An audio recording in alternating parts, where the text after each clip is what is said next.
For more than 50 years, a stretch of Nevada desert called Area 51 has been the center of America's strangest mythology. Aliens in a hangar, a crashed flying saucer reverse-engineered in secret, bodies on ice.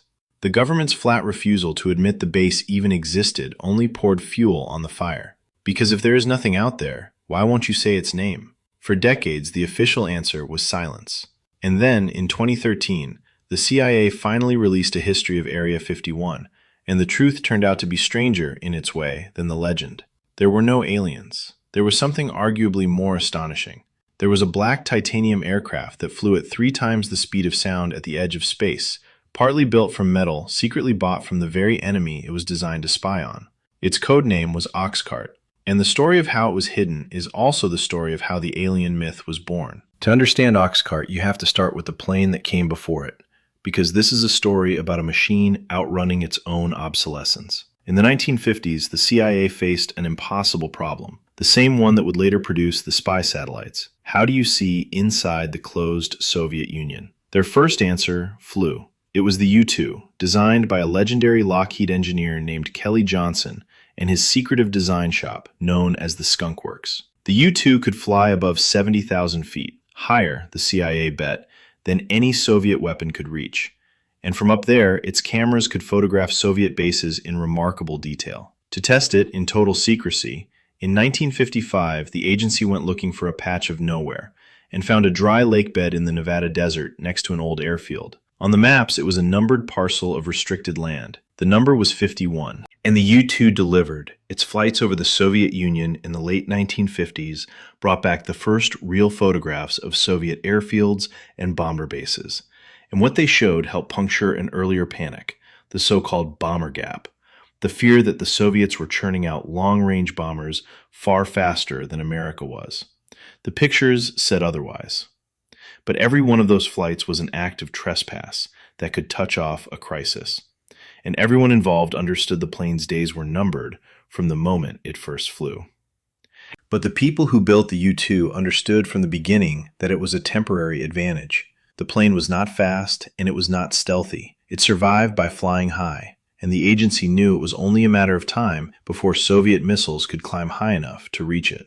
So even as the U-2 was flying its first missions, the CIA had already launched a secret project to design its replacement. A successor that would not merely fly high, but would fly so fast and so cleverly shaped that catching it would be nearly impossible. The deadline on the U-2 turned out to be brutally real. On the 1st of May 1960, a Soviet missile finally reached one. The plane was hit over Russia. The pilot, Francis Gary Powers, was captured, and overflights of the Soviet Union by aircraft came to an abrupt and humiliating end. The need for the successor was no longer theoretical. The successor did not come easily or from a single stroke of genius. Through the late 1950s, the CIA ran a secret design competition under the code name Gusto, weighing radical proposals for an aircraft that could survive where the U-2 no longer could. Lockheed's Skunk Works, under Kelly Johnson, went up against a rival design from Convair, and after months of refinement, Johnson's concept won. He had worked through a long series of drafts, each one labeled Archangel, and the design that finally emerged, the 12th in that lineage, took its name from the count, Archangel 12, the A-12. That successor, the Lockheed A-12, codenamed OXCART, and even today its specifications read like a typo. It was designed to cruise at over 3 times the speed of sound, Mach 3.2, at an altitude of 90,000 feet. That is roughly 2,200 miles an hour. Fast enough to cross the entire continental United States in about 70 minutes, flying so high that its pilots wore pressure suits, much like the ones astronauts wore. From up there, its cameras could pick out an object as small as a foot across on the ground below. Nothing else in the sky came close. Building it meant inventing technologies that did not exist. At Mach 3, friction with the air heats an aircraft's skin to temperatures between 500 and 1,000 degrees. Hot enough to weaken ordinary aluminum like warm butter. So the A-12 had to be built almost entirely out of titanium, a metal that could take the heat, but that was notoriously difficult to machine, so brittle and temperamental that Lockheed had to invent whole new ways of working it. The engineers had to develop a special fuel called JP7, so stable it would not boil off or ignite under that punishing heat. And the shape of the plane, with its sleek, blended body and inward canted fins, made it one of the first aircraft ever designed to be hard for radar to see, an early ancestor of modern stealth. The tolerances were so extreme that the finished aircraft actually leaked fuel as it sat on the runway. Its panels were built to fit together properly only once the airframe heated and expanded at speed, so on the ground it wept fuel from its seams. The standard procedure was to take off with a partial load and refuel in the air once the metal had stretched into place.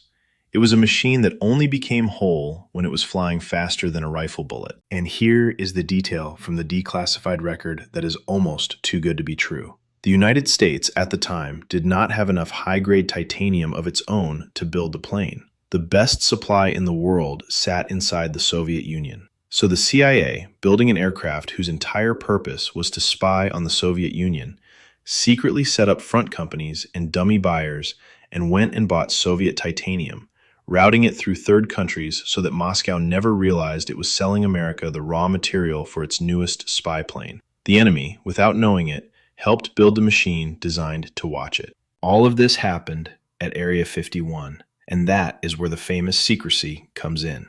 The first A-12 was so secret it could not simply be flown to the base. It was taken apart, loaded into a specially built trailer that cost around $100,000, a fortune at the time, and trucked across the desert in pieces. It was reassembled at Groom Lake, and on the 26th of April, 1962, it lifted off the dry lake bed for the first time. Over the next several years, the program flew something like 2,800 test flights out of that one hidden base. Flying it was genuinely dangerous, at the bleeding edge of what a human and a machine could endure together. The pilots, a small, hand-picked group, flew in full pressure suits because at 90,000 feet, the air is so thin that unprotected blood would begin to boil. They rode an aircraft whose skin glowed with heat, whose fuel had to be specially invented, whose every system was pushed past limits no one had ever tested. Several A-12s were lost over the life of the program, and pilots died making the impossible routine. The men who flew OXCART were doing something closer to early spaceflight than to ordinary aviation, and they were doing it in total secrecy, forbidden to tell a soul, not even the families who only knew they worked somewhere in the desert. Now think about what that looked like from the outside. A gleaming, impossibly fast aircraft shaped unlike anything the public had ever seen, climbing to 90,000 feet and tearing across the American Southwest at 3 times the speed of sound, years before any such thing was supposed to exist. Ordinary people saw it. Airline pilots saw it. Air traffic controllers caught strange, fleeting returns on their radar of something moving faster than any known plane. And the CIA had a problem, because every one of those sightings was a thread that might unravel the secret. Their solution helped create a legend. The agency arranged for the Federal Aviation Administration to discreetly instruct its controllers that if they saw one of these impossibly fast, high-flying objects, they were not to mention it over the radio where anyone could listen in. They were to write it up in a private report instead. In other words, the government deliberately took sightings of a fast, unexplained craft over the Nevada desert and pushed them out of public view into sealed files. To keep the planes themselves hidden from Soviet reconnaissance satellites passing overhead, crews built quick shelters they nicknamed hoot and scoot sheds, and if a satellite was due over the horizon, they would scoot an exposed aircraft inside until it passed. This is not just a clever theory after the fact. The CIA's own declassified history says it outright. A large share of the UFO reports of the late 1950s and the 1960s, more than half, by the agency's own assessment, were in fact sightings of U-2 and OXCART flights. The planes flew so high and so fast, and their bare metal skins caught the sunlight in ways nothing else in the sky did, that people on the ground reached for the only explanation that seemed to fit, which was that they were seeing something not of this world. And here is the part that turns it from irony into something sharper. The official government project assigned to investigate flying saucers in those years was itself kept in the dark about the spy planes. Its investigators sat there chasing explanations for objects that another part of the government already knew were its own aircraft. One secret program was manufacturing the very mysteries that another office was straining in good faith to solve. You can see how this works. A secret base the government won't acknowledge. Strange, ultra-fast craft in the sky that no one will explain. Sightings that officials actively suppress. Reports that vanish into classified files. If you did not know about OXCART, and almost no one did, the raw materials of the alien story were all just sitting there, generated by the secrecy itself. The government was hiding spy planes, and the shape of that secret, in the public imagination, came out looking like flying saucers. The cover-up was real. It was just a cover-up of the wrong thing. And now, the twist that makes OXCART, to me, a genuinely tragic and very human story, rather than just a triumph of engineering. After all of it, the years of work, the invented metals, the secret titanium, the fortune spent, the legend accidentally born, the A-12 never once flew a mission over the Soviet Union. The country it was designed to spy on, the entire reason it existed, it never overflew.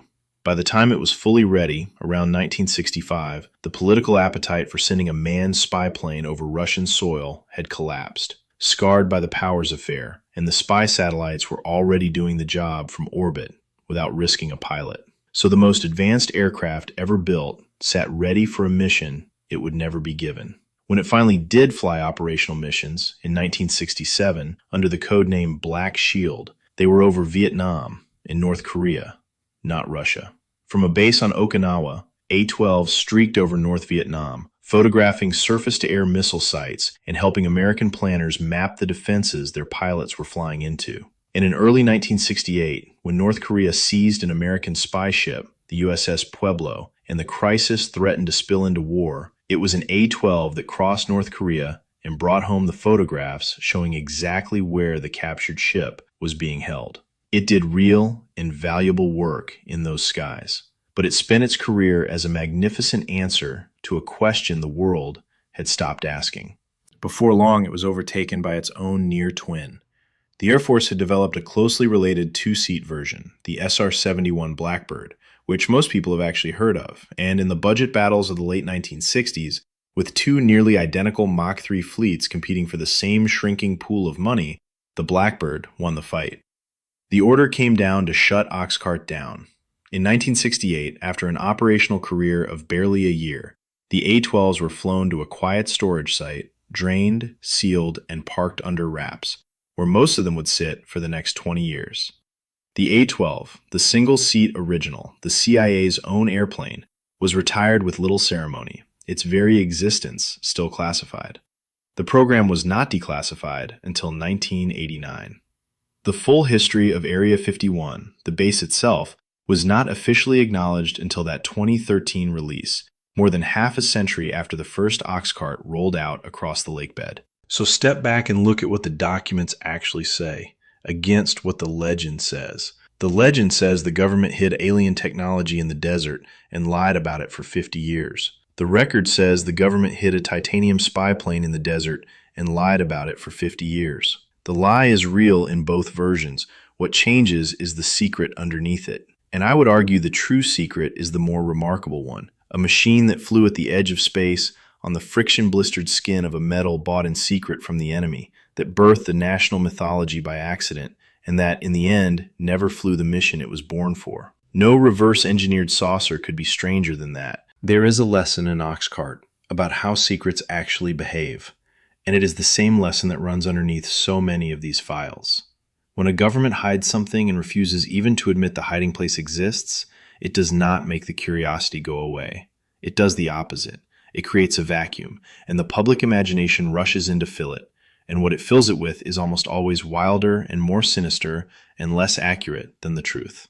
The truth about Area 51 was extraordinary, but because it was buried under a flat, decades-long denial, the country filled the silence with aliens.